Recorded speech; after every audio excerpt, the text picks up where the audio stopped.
The small silver ship floated alone in the cold darkness of space. Inside, Chief Science Officer Kolvex worked frantically at his control station. His 4 purple eyes moved quickly between the glowing screens as warning lights flashed red all around him. The ship's communication device was breaking apart, sparks flying from its metal surface. Kolvex's home planet was dying. For months, the terrible Vorth Empire had been destroying everything in their path. These alien monsters traveled from world to world, killing everyone they found. They turned peaceful planets into empty, burning rocks. 3 star systems near Kolvex's home had already been completely destroyed.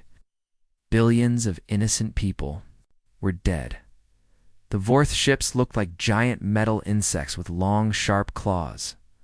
They carried weapons that could melt entire cities in seconds. Their soldiers were part machine, part living creature, and they felt no mercy. When they conquered a planet, they took the survivors and changed them into more soldiers for their army. It was a fate worse than death. Kolvex's people, the Zephyrians, were peaceful. They had never built weapons of war. They'd spent their time studying the stars, creating beautiful art, and living in harmony with nature. Their cities were made of crystal that sang in the wind. Their technology was advanced, but they used it only for exploration and learning, never for fighting. Now their peaceful way of life was about to end forever. The research ship Luminous Tide had been sent on a desperate mission. Kolvex and his small team were supposed to find help somewhere in the galaxy. Anyone who might be willing to fight against the Vorth Empire? They had tried contacting other peaceful species, but most were too afraid to help. Some had already been destroyed. Others were hiding, hoping the Vorth would not find them. Kolvex touched a smooth blue crystal on his control panel. The experimental long-range communication device had never been tested before. It was their last hope. The machine was designed to send messages across thousands of light years, much farther than any normal communication system could reach. If it worked, the signal might find someone, somewhere, who could save them. But the device was unstable. Energy crackled around it like lightning. The ship's power systems were overloading. Kolvex knew that using the machine might destroy their ship, but what choice did they have? His entire species would be extinct within weeks if nothing changed. His assistant, a young Zephyrian named Tellera, watched nervously from across the room. Her crystal-like skin was pale with fear. "Are you sure about this?" she asked in their musical language. "The power readings are dangerous. We might not survive the transmission." Kolvex looked at her with his 4 eyes, 2 large ones in front, and 2 smaller ones on the sides of his head. "Our families are already dead or dying," he said quietly. "Our beautiful cities are burning. our If we do nothing, our entire civilization will be forgotten. At least this way, someone might remember us. Someone might care enough to stop the Vorth from destroying other worlds." He began typing commands into the communication system. The machine hummed louder and louder. Bright energy flowed through crystal tubes that ran along the walls of the ship. The whole vessel began to shake. Kolvex composed a simple message. He did not know who might receive it, or if anyone would receive it at all. He had heard stories of dangerous worlds in the galaxy, places where violent creatures lived. Most civilized species avoided these death worlds because they were too hostile for normal life. But maybe, he thought, creatures from such places would be strong enough to fight the Vorth. The message was short and desperate. "We are dying. Our people face extinction. The Vorth Empire destroys everything in its path. We offer everything. We have to those who would stand with us against the darkness. Please, if anyone receives this, help us. Coordinates attached. Time is running out." Along with the words, Kolvex attached images of the destruction, pictures of his beautiful crystal cities being melted by Vorth weapons, videos of Vorth ships landing like metal insects on peaceful worlds, records of entire populations being wiped out in ours. He pressed the final button. The communication device exploded with light. Energy shot out in all directions, traveling faster than light itself, crossing dimensions that normal technology could not reach. The signal spread through space like ripples in a pond. searching for any intelligent life that might be listening, unknown to Kolvex. His desperate message pierced through barriers that separated different regions of the galaxy, traveled far beyond where any Zephyrian signal had gone before.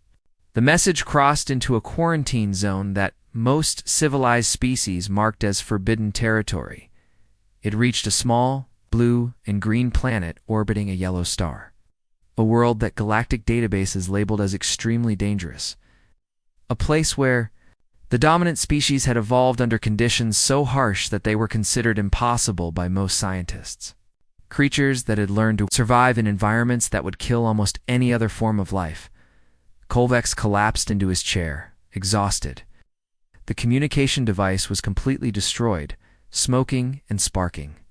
He did not know if his message had reached anyone. All he could do now was wait and hope that someone, somewhere, had heard their cry for help.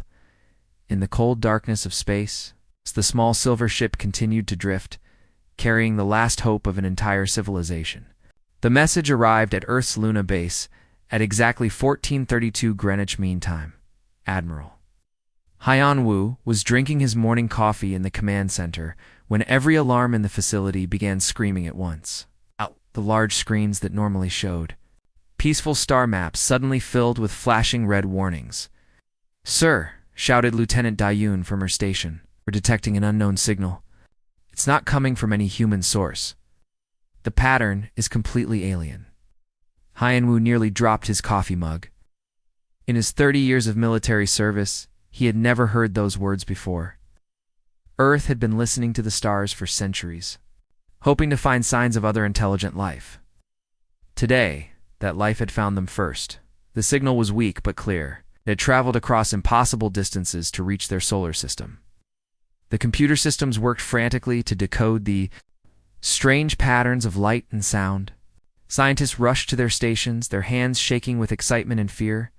Dr. Minji, the base's chief language expert, stared at her screens in amazement. "Admiral, this is incredible. The signal contains mathematical patterns, star charts, and what appears to be some kind of universal translation matrix. Whoever sent this is highly intelligent." For 2 hours, the best minds on Luna Base worked to understand the message.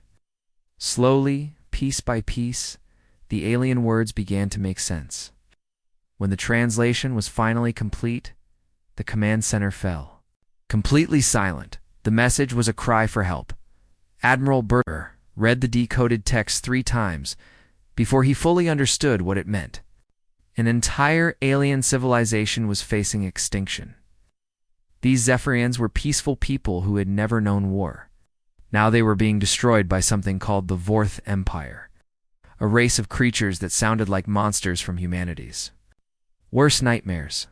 The attached images made Haiyan-Wu's blood run cold. Beautiful crystal cities being melted by terrible weapons. Innocent people running in terror as metal ships descended from the sky like giant insects.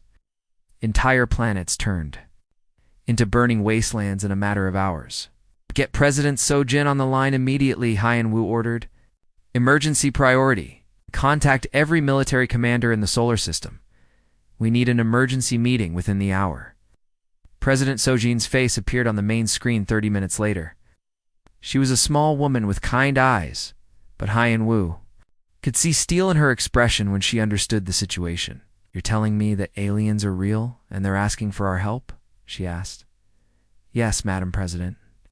And based on these images, they're facing complete genocide. The enemy they're fighting makes our worst historical dictators look like children playing with toys."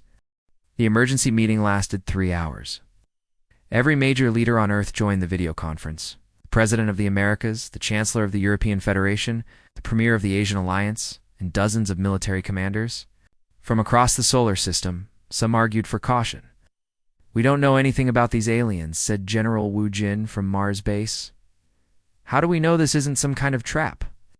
Others wanted to help immediately. "Look at these images," said Admiral Hejin from the Jupiter Defense Fleet.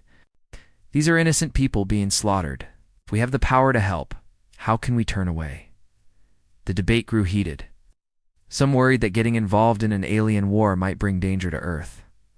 Others argued that humanity had a moral duty to help those in need, regardless of what species they were. President Sojin listened carefully to every argument. Finally, she spoke. I've made my decision. We cannot stand by and watch genocide happen, even if it's happening to people we've never met. If we have the power to save lives, we must use it. She paused and looked directly at Admiral Hyeonwoo. Send word to every human military installation. In the solar system, all ships, all crews, all weapons, we're going to war. The orders went out immediately.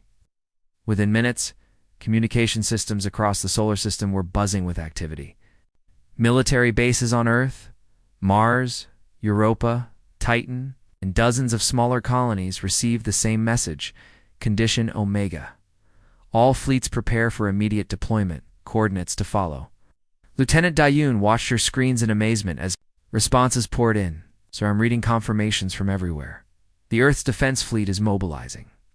Mars Command is launching their entire battle group. Even the mining ships from the asteroid belt are asking permission to join.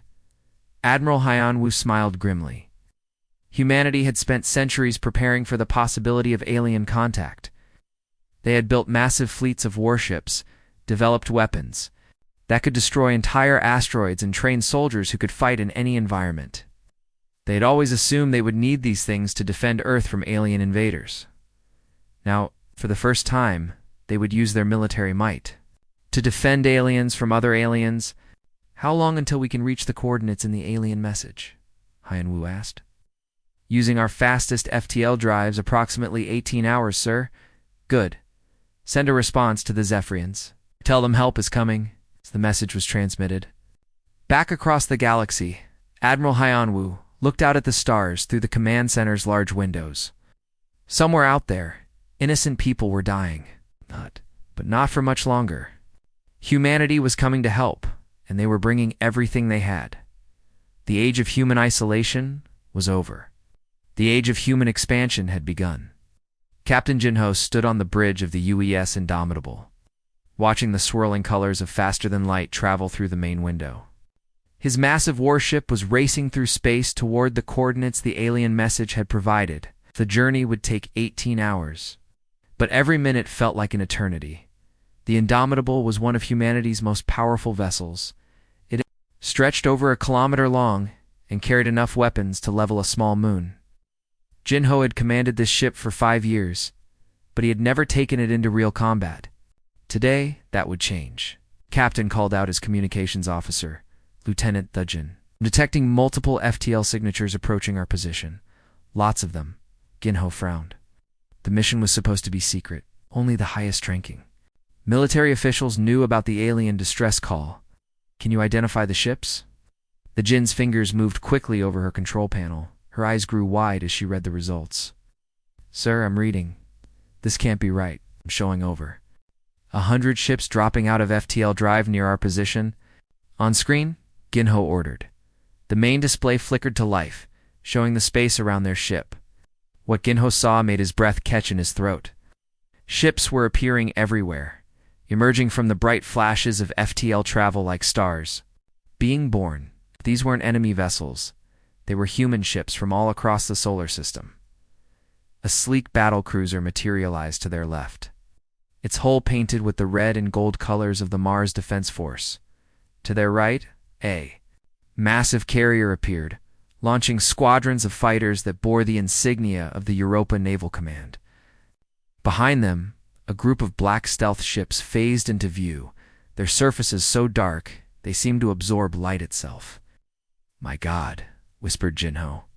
They all came. More ships continued to arrive. Battleships from the Titan Defense Fleet, mining. Vessels from the asteroid belt, their hulls reinforced with armor plating and bristling with improvised weapons. Transport ships from the outer colonies, converted into mobile bases for ground troops. Even ancient vessels that Jinho thought had been retired decades ago were joining the growing fleet. Lieutenant Yajin's voice was filled with wonder. Captain Yajin, I'm reading ships from the Centauri expedition. They must have turned around and come back when they received the message.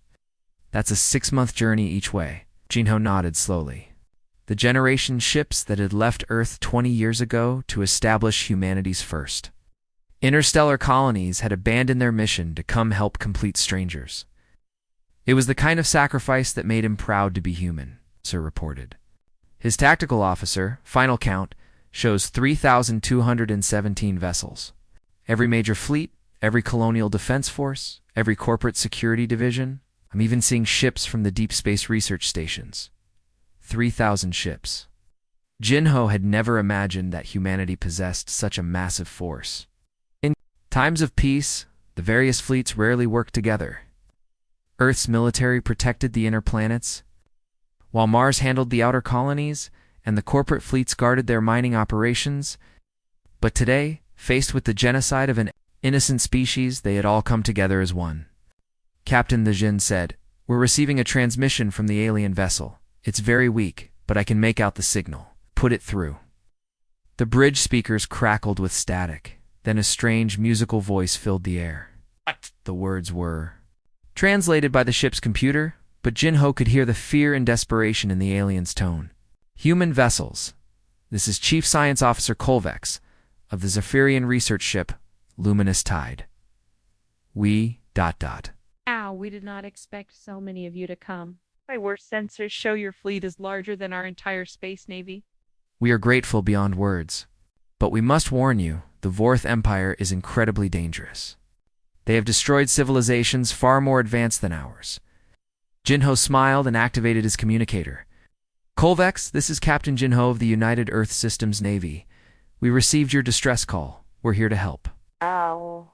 There was a long pause before the alien replied, "Captain Jinho, you must understand, the Vorth are not like other enemies. They are part machine, part living creature. Their weapons can dissolve matter at the molecular level. Their ships heal themselves when damaged. They feel no fear, no mercy, no emotion, except hunger for conquest." Kolvex Jinho said calmly, "We appreciate the warning. But you called for help, and humanity always answers that call. We've brought everything we have through the bridge." Windows Jinho could see the vast human fleet spreading out in formation. Battleships took positions at the front, their massive guns trained toward the enemy's last known location. Carriers moved to the center, launching clouds of fighters and bombers. Support ships formed a protective screen around the edges. "All ships, this is Captain Jinho aboard the Indomitable," he announced over the fleet communication channel. "We're about to face an enemy that has never encountered human military doctrine. They think war is about conquest and destruction. They're about to learn that for humans, war is about protecting those who cannot protect themselves." The response from 3,000 ships was immediate and unanimous. "Understood, Captain." As the human fleet prepared for combat, Jinho looked at the small alien research vessel floating nearby. These Zephyrians had sent out a desperate message, hoping someone might care enough to help. They had accidentally contacted the one species in the galaxy that would respond to a cry for help with their entire military force. The Vorth Empire was about to meet humanity. And humanity was not in a peaceful mood. Kolvex floated nervously in the transport beam of the human ship. His four eyes darted around as strange energy surrounded his body, lifting him from his own vessel and carrying him through the cold vacuum of space. The humans had invited him aboard their flagship for a face-to-face meeting, but every instinct in his crystalline body screamed warnings.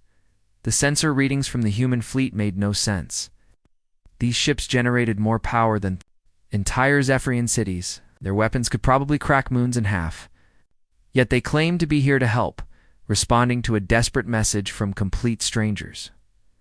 When the transport beam deposited Kolvex inside the human ship, he immediately noticed how different everything felt. The air was thick and heavy, filled with strange chemical smells. The gravity was much stronger than on his homeworld, making his delicate limbs feel like they were made of lead. Even the lighting was harsh and bright. Designed for creatures with different eyes than his, 2 human soldiers escorted him through corridors lined with metal walls. Kolvex had studied many alien species in his career as a scientist, but he had never seen anything quite like humans. They were compact and muscular, built like they had evolved on a world where everything was trying to kill them. Their small eyes moved constantly, always watching for threats. Their hands ended in short, blunt fingers that looked strong enough to crush crystal. The conference room was simple and functional. A long table sat in the center, surrounded by chairs designed for human bodies. Kolvex noticed that everything in the room could be quickly converted into a weapon or a shield. Even their furniture was built for war. Admiral Hyanwu entered the room, and Kolvex immediately understood why the other humans deferred to him. The man radiated controlled violence like heat from a fire. His movements were precise and economical, wasting no energy. His dark eyes studied Kolvex with the intensity of a predator evaluating potential prey. "Chief Science Officer Kolvex," the Admiral said, his voice calm but carrying undertones that made Kolvex's survival instincts activate. "Thank you for accepting our invitation. Please, sit down." Kolvex carefully lowered himself into one of the human chairs, his crystalline body not quite fitting the design meant for different anatomy. "Admiral Hyanwu, I must ask, why did so many of your people come? Our message was sent blindly into space. We expected perhaps a few mercenaries or traitors, not an entire military force." The Admiral sat across from him, and Kolvex noticed how even this simple action looked like a controlled fall, ready to spring into violence at any moment. "Your message said you were facing extinction. When humans hear that innocent people are dying, we respond. Surely you must want something in return. Territory? Resources? Technology?" Kolvex asked, confused. In his experience, no species did anything without expecting payment. Hyanwu's expression didn't change. "We want to stop the Vorth Empire from committing genocide. That's payment enough." Kolvex activated his portable display device, filling the air above the table with holographic images. "Admiral, you must understand what you're facing.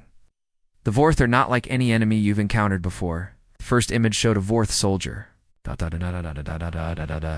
looked like a nightmare fusion of metal and flesh, standing 3 meters tall with multiple arms ending in razor-sharp claws. Its head was a mass of optical sensors and communication devices, with no visible mouth or nose.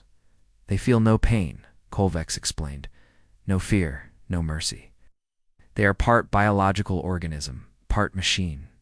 When one is damaged, the others learn from its experience and adapt."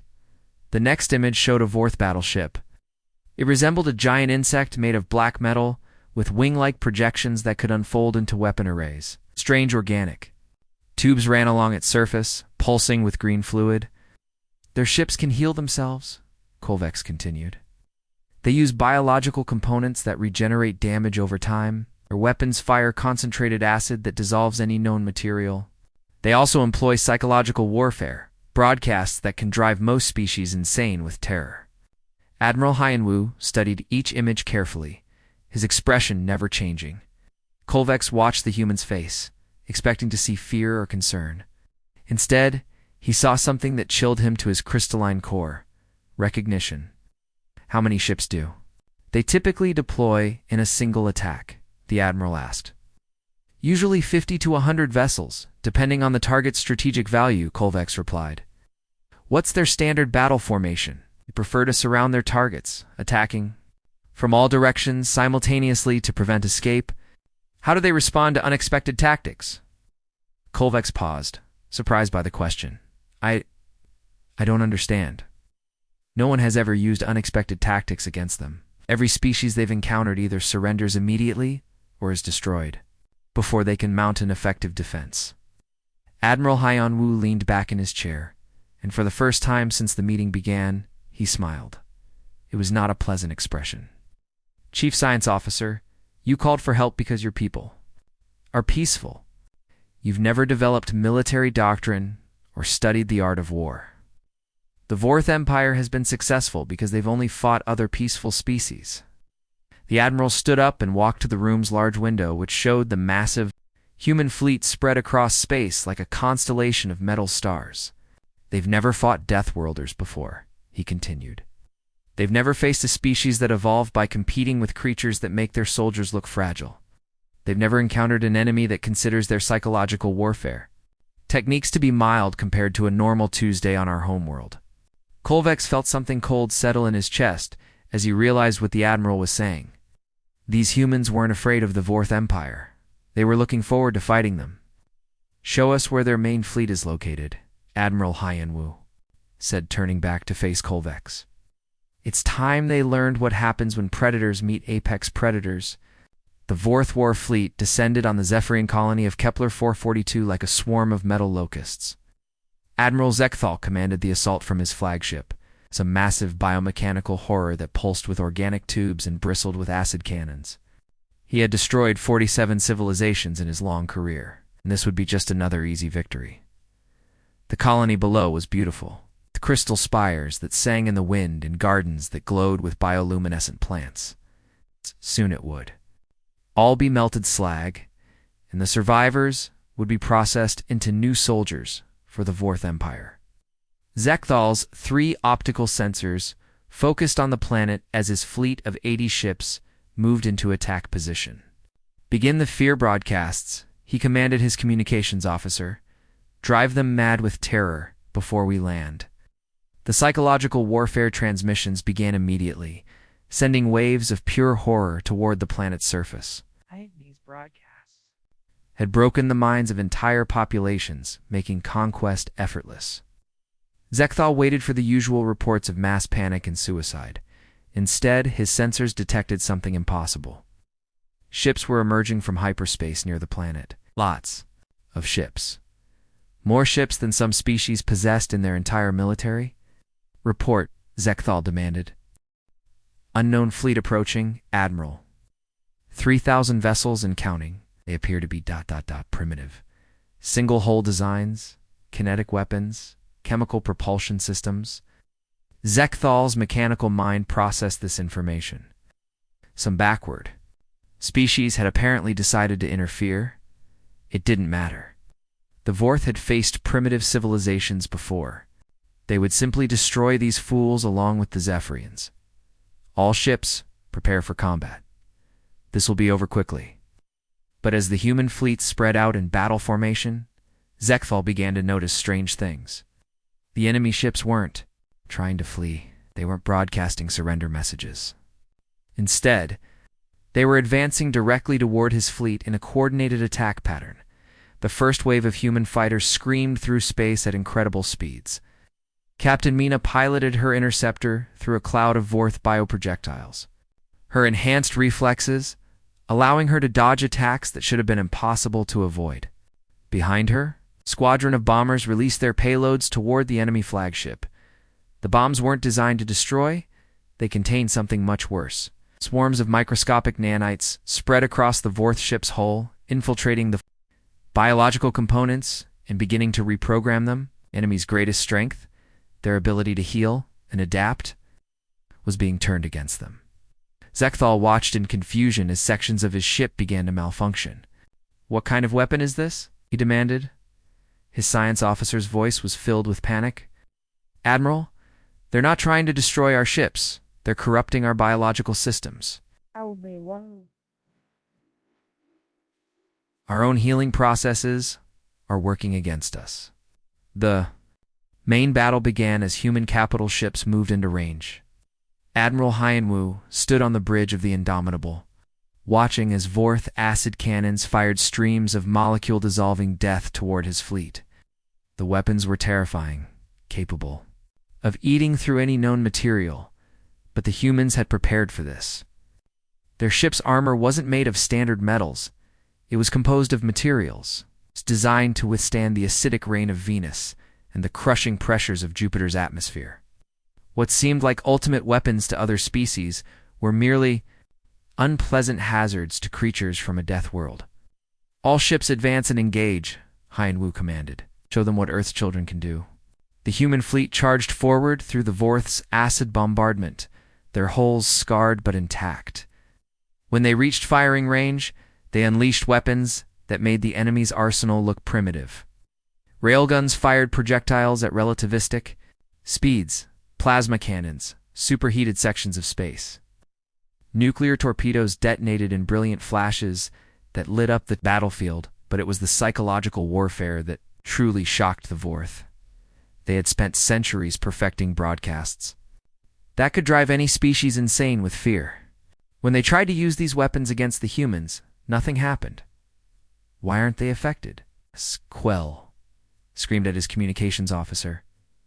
I don't know, Admiral. Our fear transmissions are at maximum power, but their crews are showing no signs of mental breakdown. What the Vorth didn't understand was that humans had evolved on a world where everything was designed to kill them.